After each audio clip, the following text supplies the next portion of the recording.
hard to end the privatization of public schools. I want to thank all of you tonight for doing your civic duty to support public schools and to support children, teachers, and the communities within the Littleton School District. Tonight I want to talk about the truth. I want to talk about what is really happening in our public schools today. I'm going to ask that everyone here consider this truth and consider our civic duty, our moral obligation to expose this truth and educate the Littleton school community. The truth is this. The truth is that our public schools are using high-stakes testing to punish students, school communities, and now under SB 191, the testing will punish teachers. This testing creates an environment that is fear-based, shaming, and demands teaching to the test. In Aurora, where I work as a literacy coach at an elementary school, I have only 4 weeks of the year which were uninterrupted by testing. The testing consumes our year, and it creates a system which develops compliant test takers. These tests deny our children authentic learning experiences. They deny our teachers the ability to teach.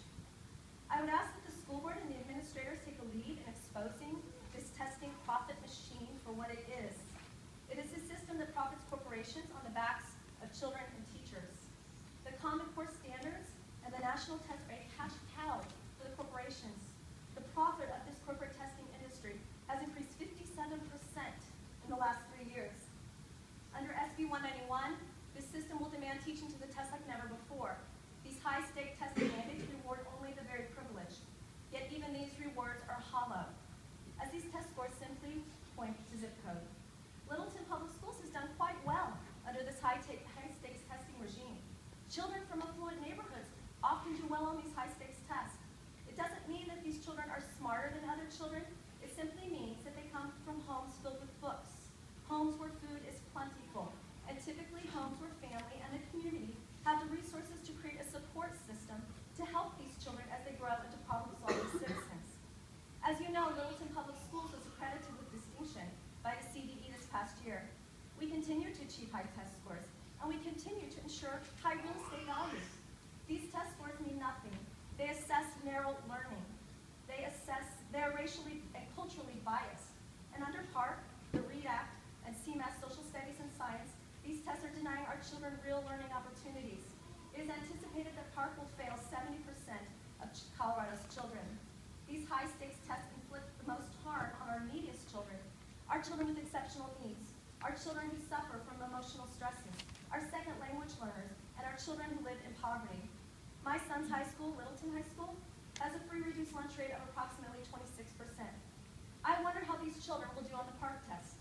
I wonder if this 26% will receive the elective credit for proficiency on PARC that my son's high school is offering. How can it be just and right to offer bribery elective credit for a test that is not yet even valid and reliable, a test that simply profits corporations and rewards the very privileged? The school where I teach in Aurora has a 76 free and reduced lunch rate.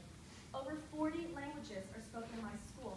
Our children are brilliant, they're creative, and our teachers are phenomenal. Imagine trying to teach in a fear-based environment with hungry, smart children who speak multiple languages.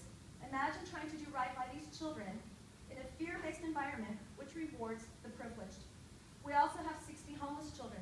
I wonder how my students in Aurora will do on PARC, a test that is 2 grade levels above the readability for the grade being tested, a test that demands typing skills from children who don't know how to type, a test that punishes children who don't have technology in their homes.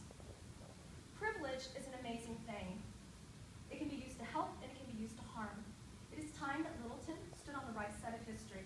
Let's use our privilege to expose the truth, the educational malpractice that is occurring across our district and all of Colorado at the hands of these unjust mandates.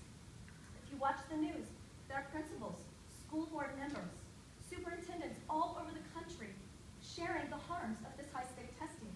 Tell the public the truth. PARC, CMAS, READ Act, all of it. It's being used to fail children, teachers, and school communities. Teachers cannot teach, and children cannot learn in meaningful ways under these harsh conditions. I have refused to administer the PARC in Aurora.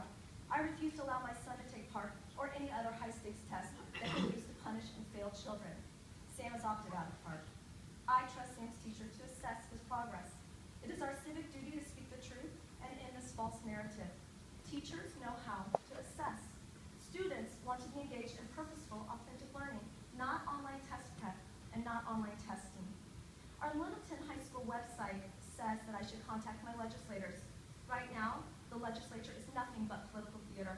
It is time for our district and our parents to stand up and make the legislators listen to us. There is no penalty for opt-out this year. There is no loss of funding. I recommend that the school board share that information with Littleton parents.